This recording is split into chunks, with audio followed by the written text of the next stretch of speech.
Once a valuable concept, Money in the Bank was literally the shortcut to superstardom. Guys like Edge and RVD were hinging towards the main event scene, and instead of waiting a bit, the briefcase gave them the opportunity to dive in, and with many in its early days, it worked out well. Edge became a bona fide main eventer, winning 11 world titles and being considered one of the most notable wrestlers of that era. The gateway to becoming a star was slowly dwindling as the years went by, and today Money in the Bank hasn't really stood out. Ever since Baron Corbin won the briefcase on the men's side, it's led to questionable booking decisions from the winner themselves to the cash-in. And even when a new star is made like Big E, their title reign shows how inferior they are compared to others because WWE isn't that committed to making them number one, especially in an era where Roman Reigns stands tall. And that's what Austin Theory learned the hard way, cashing in for the US title instead of the main title, and despite that, he was booked to lose. The way WWE's treated the briefcase in the last couple of years has been very terrible. On the women's side, the winner almost never keeps the briefcase, and instead it's used as a cheap shock factor, as evident by Nikki ASH 2 years ago. Money in the Bank winners have been short-sighted, lacked vision for their futures, and year after year it's the same old story to the point where it's almost a curse. LaDainian Tomlinson turned down the Madden cover because of the curse, and for the sake of the wrestlers today,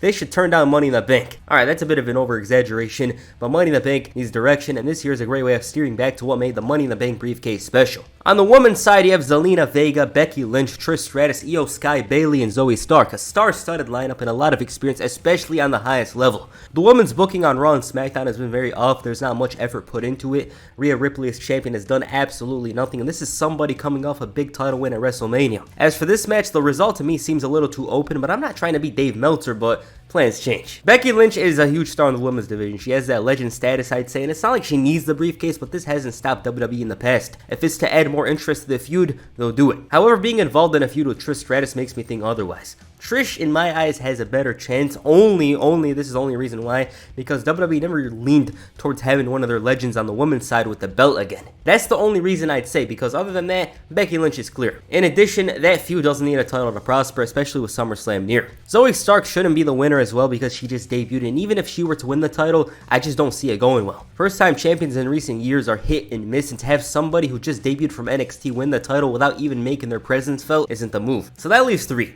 Zelina Vega, Bayley, and Io Sky. Zelina is very talented and has been a fresh addition to the SmackDown roster as a face, but the other two have a bigger story going on. So if Zelina were to win, it feels like it's more likely that the Money in the Bank run would hit a dead end because they didn't really try much with her at a higher level. I don't know if they'd invest more into her. Bayley is one of the safer options here. She actually won Money in the Bank before and had a year-long reign a few months later. She would be entertaining with the briefcase, and because of her positioning in the card, her run, if it were to come to fruition, would probably be yet another notch up her belt. I think with the way WWE books talent at times, they're better off giving Money in the Bank to established talent. And Bayley, to me, is somebody that wouldn't struggle under the bright lights, nor do I think they'd make her a disappointing champion. As for Io Sky, she kind of fits the old Money in the Bank style, a rising talent that could break through and succeed. She has the in-ring skill, charisma, and a big story waiting with Asuka if she were to win. Like every Money in the Bank winner, it's in WWE's hands. I'd personally like to see Io be the one, especially after that great performance with Bianca Belair at Backlash, and bring some new blood to the top of the main event scene and freshens things up. The question, though, is if Io or somebody like Zelina win and they find a way to book them to become champion,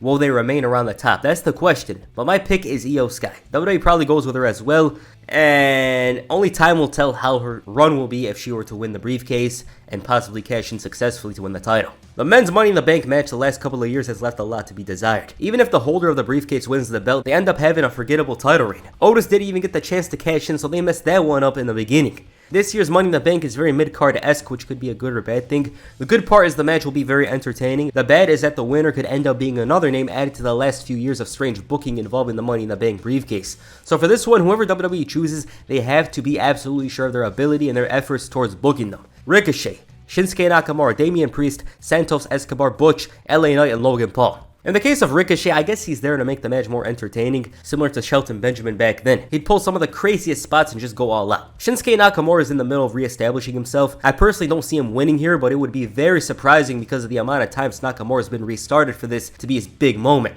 Like, out of all the moments they chose to make him a star, they choose here. 5 years since he won the Rumble, and in that time, he's been all around the mid-card scene. And they decide now? It'd be crazy. Santos Escobar is a rising talent. He's actually 39, which catches me off guard. I think he's just an additional name to make the match interesting. If they were to go the route of actually having him win the briefcase, it would legitimize the LWO, but it's kind of tough to see him up there. Butch, for the surprise element, could be, but it's not much in my eyes. I just don't see it happening, especially because the next 3 guys are more viable in WWE's eyes. Damian Priest. Priest's had a great turnaround from being US champion to a member of the Judgment Day. What makes Priest so good is his size. He feels legit, his voice sounds like a final boss, and his in-ring skills are good.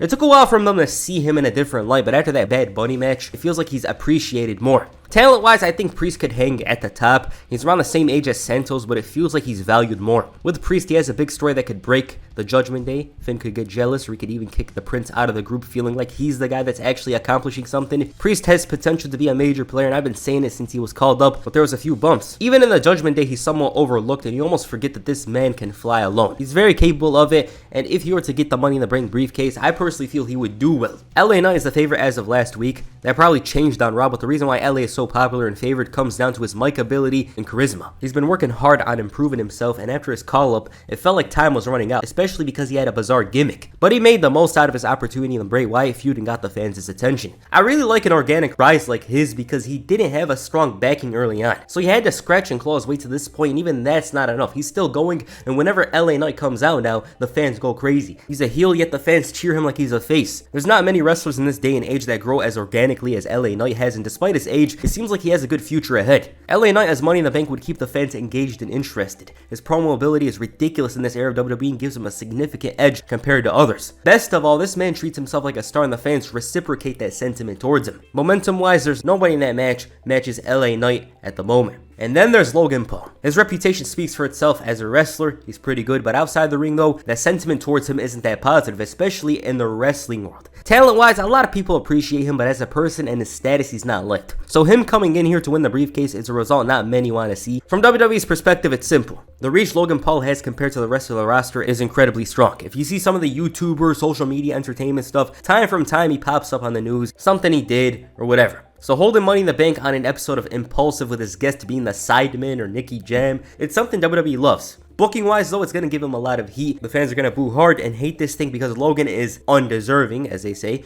Me personally, I'd prefer it go to somebody else because Logan Paul isn't really on the roster and eventually he's going to have to cash in. He either loses it or beats Seth Rollins, which is something above his level. It's too high. Because as good as he is, at the end of the day, Logan Paul is always considered to be a YouTuber, and a YouTuber as world champion isn't the best look. Like, yeah, he's talented and whatnot, but he does not prioritize wrestling over his other stuff, which is understandable, of course. The winner, in my opinion, should be LA Knight. However, that's only if the winner is booked properly. Otherwise, you can give it to somebody else, and LA Knight can get more momentum behind him elsewhere. I think WWE, though, will give it to Logan Paul, so LA Knight could build a face turn. Maybe Logan screws him over, wins the briefcase, fans are booing, they're pissed, and LA Knight turns face. Damian Priest is somebody to watch out for, but I think Logan Paul wins it here. Alright, that's my Money in the Bank thoughts. Money in the Bank in the last couple of years has been weird. I just wanted to make a video on it, so yeah. Alright, who do you guys think should win Money in the Bank? Please comment down below, and that's the first video. Make sure you hit the buckshot on the like button, and perhaps the chick kick on the subscribe button. Peace, I'm out.